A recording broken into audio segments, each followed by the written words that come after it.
Afinal de contas, o que deve ser privado e o que deve ser estatal?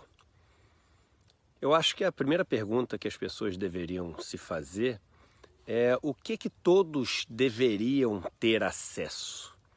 Qual bem e serviço que as pessoas, todas elas, deveriam ter direito a ter?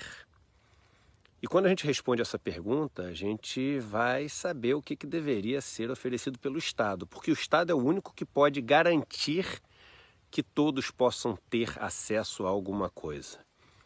É o único que pode, não significa que ele vai sempre conseguir, porque várias vezes o Estado é mal gerido e essa má gestão faz com que as pessoas não tenham esse acesso. Mas com certeza, quando algo é privado e a única maneira de você ter isso que é oferecido é pagando um valor determinado pela empresa, assim você garante que muitas pessoas não vão ter acesso àquele serviço, àquele bem, simplesmente porque muitas pessoas no mundo vivem na pobreza, vivem na miséria e não vão ter o dinheiro para pagar por isso. Então, se você responde que educação é algo que todos deveriam ter, ninguém deveria ser privado de educação, educação deveria ser oferecido pelo Estado. Se você imagina que todas as pessoas deveriam ter acesso à saúde, isso é uma resposta que você tem que dar. A saúde deveria ser oferecida pelo Estado. E a água? Bem, eu não consigo imaginar ninguém falando que existam pessoas que não deveriam ter acesso à água. Afinal de contas, somos formados basicamente de água. E ninguém consegue viver mais do que alguns dias sem água. Portanto, a água deveria ser algo que todas as pessoas deveriam ter e de qualidade, né, para poderem viver uma vida digna. Se você tem uma água que é oferecida pelo Estado, você levar a água até as pessoas, isso representa um custo, né? Por quê? Porque você tem que levar ali a tubulação, tem que ter o serviço, captar a água, tratar, etc. Esse custo, quando algo é oferecido pelo Estado, ele é dividido entre as pessoas que formam um grupo da forma como o Estado o estabelece. Então você pode dividir esse custo entre os ricos e pobres, por exemplo, fazendo com que os ricos paguem mais do que os pobres e, de certa forma, subsidiem esse serviço que é entregue aos pobres. Subsidia em parte, porque os pobres, nos produtos que eles compram, por exemplo, eles estão pagando impostos. Aliás, o Brasil é um dos países do mundo onde mais se paga impostos sobre consumo. Então, os pobres eles estão pagando também por esses serviços que são oferecidos. Mas o Estado pode fazer com que esse custo recaia mais sobre os ricos e recaia menos sobre os pobres. E garantir que todos os pobres tenham acesso à água. Essa história de que o Estado não tem dinheiro, isso não existe. O Estado escolhe de quem ele vai tirar o dinheiro e para onde ele vai usar. E ele sempre pode escolher tirar mais dinheiro do que ele já tirou e usar em lugares onde ele ainda não usou. Então, essa desculpa de que não tem dinheiro não existe. Mas vamos lá. Então, o Estado pode escolher tirar mais dos ricos para financiar a água que chega até os pobres. Se você privatiza, você não tem mais as pessoas que têm uma condição melhor financiando e subsidiando parte da água que chega para as pessoas mais pobres. As pessoas mais pobres, elas vão ter que pagar a água que chega para elas, né? Isso tudo que eu estou falando vale para o esgoto também, mas vamos focar aqui na água só para a gente entender a lógica da história. Logo vai ficar mais caro.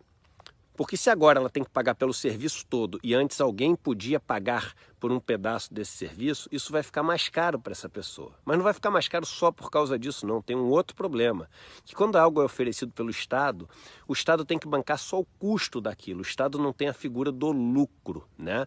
Se alguma empresa estatal ela tem lucro, isso volta para o Estado, que volta em serviços para as pessoas, ou em transferência de renda, ou em ações do Estado. Quando você privatiza, a empresa passa a ter que ter lucro.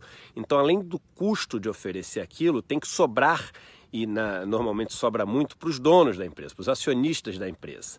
Então, é inevitável que ao longo do tempo o serviço vá ficando mais caro para a pessoa que está pagando, ou as pessoas que trabalham nessas empresas recebam menos, ou a qualidade piora, ou as três coisas juntas. Uma das coisas tem que acontecer.